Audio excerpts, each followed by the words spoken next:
Mummy એક glass પાણી આપજો ને મને. હાથે જઈને લઈ આવ. તો આ ઓફિસનું કામ કોણ કરશે? તમે કરશો? તમને ખબર છે મારા ઓફિસમાં કેટલું કામ હોય છે, ઘરે કામ કરવાનું ઓફિસનું ને આ ઓફિસ જઈને કરવાનું. તમને કઈ પડી નથી? તમારે તો જલસા છે અહીંયા બેઠા બેઠા, બસ તમારા પૈસા તમારે ખાવું જ છે. ઈલાજ કરવાના બહાને તમે અહીંયા આવી ગયા છો. એ પપ્પા આગળ ગામડે રહ્યા હોત તો તમે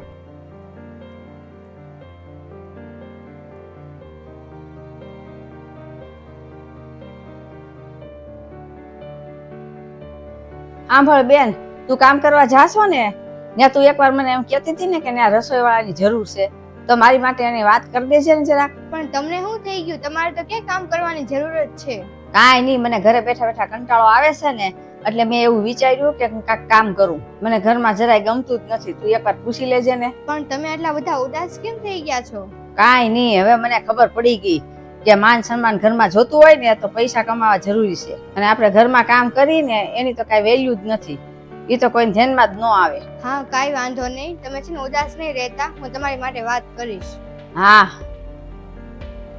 મમ્મી, મને માફ કરી દો. હવે કાંઈ એની જરૂર નથી, અને હું મારું બધું કરી નાખીશ. મમ્મી, મેં તમને ગુસ્સામાં આવીને કેટલું બધું જેવું તેવું મેં તમને સંભળાવી દીધું. મને માફ કરી દો, મારી જ ભૂલ હતી. અને છે ને હું જેટલું ઓફિસમાં કામ નથી કરતી ને એટલું કામ તમે ઘરે કરો છો. મારા લીધે તમે કેટલા દુઃખી થયા. મમ્મી, મને માફ કરી દેજો. ના ના, હું તારા લીધે કાંઈ નથી કરતી.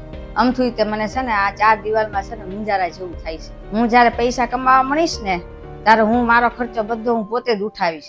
લાઇટ બિલ અને કરિયાણું, દૂધના બધા હું જ ખર્ચો કરીશ. પછી છે ને હું આ ઘરમાં છૂટથી રહીશ, અને મારી ઉપર મારે ખર્ચો કરવો હોય છે ને તો મારે કોઈ પાસે માંગવા નહીં પડે પૈસા. આ બધું હું કરીશ ને, પણ અત્યારે તને હું પાણી આપું છું ને પછી તું મને પાણી આપીશ.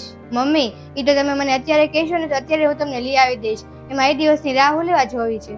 નહીં, હું ત્યારે જ બોલીશ કે જ્યારે મારી પાસે કામ હશે, પૈસા હશે ને ત્યારે જ તે. અત્યારે તો હું કામ વાળી જ છું ઘરની, એ કચરા પોતા જ કરું છું. અરે મમ્મી, તમે એટલી નાની એવી વાતને હું લેવા લંબાવો છો? એટલી બધી મોટી વાત હતી નહીં. તો મોટી વાત હતી, પણ આ તને નહીં ખબર પડે.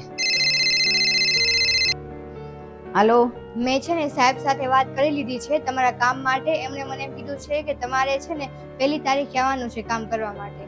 હા, હું આવી જઈશ.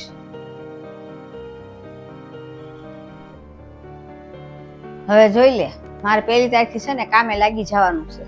પછી તારે વિચારવાનું છે તારે શું કરવું એમ.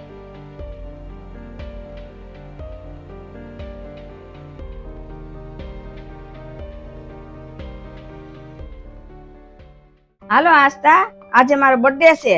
આજ તું આવી કેમ ને? દર વખતે તું આવી જાશો. હા મમ્મી, મારે આવું હતું, મને બહુ મન થતું હતું, પણ મારા સાસુએ કીધું કે જે જગ્યાએ તમને બોલાવે નહીં ને ત્યાં તમારે નહીં જવાનું, ભલે તમારો પિયર હોય. જે ઘરમાં તું 24 વર્ષની થઈશો અને રહીશો તો હવે તને બોલાવાની હું? તારે તારી હાથે આવી જવાનું, તારું જ ઘર છે. પણ મમ્મી, મને જો એ મોટા છે ને તો એ સાચું જ બોલતા હશે, સમજી વિચારીને જ બોલતા હશે. તને ખબર તો છે તાર પપ્પા, તારો ભાઈ, તારી ભાભી કેટલો તને પ્રેમ કરે છે. આ તો રીતિ રિવાજ છે એટલે તને સાસરે મોકલવી પડે, ને કે અમે મોકલીએ નહીં. એમાં તને બોલાવાની હું?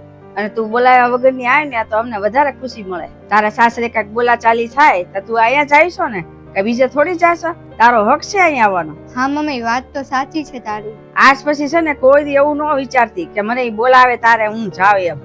આ તારું છે ને ઘર છે ને તારો હક છે અહીંયા આવવાનો. તારો બર્થડે પૂરો ક્યાં થયો છે? હજી ખાલી સાંજ જ પડી છે મમ્મી. હું અહીંથી નીકળું જ છું, પછી અહીંયા આવીશ ને બધા એક સાથે જમશું, વાતો કરશું, મજા આવશે. લે આવું. હા હા.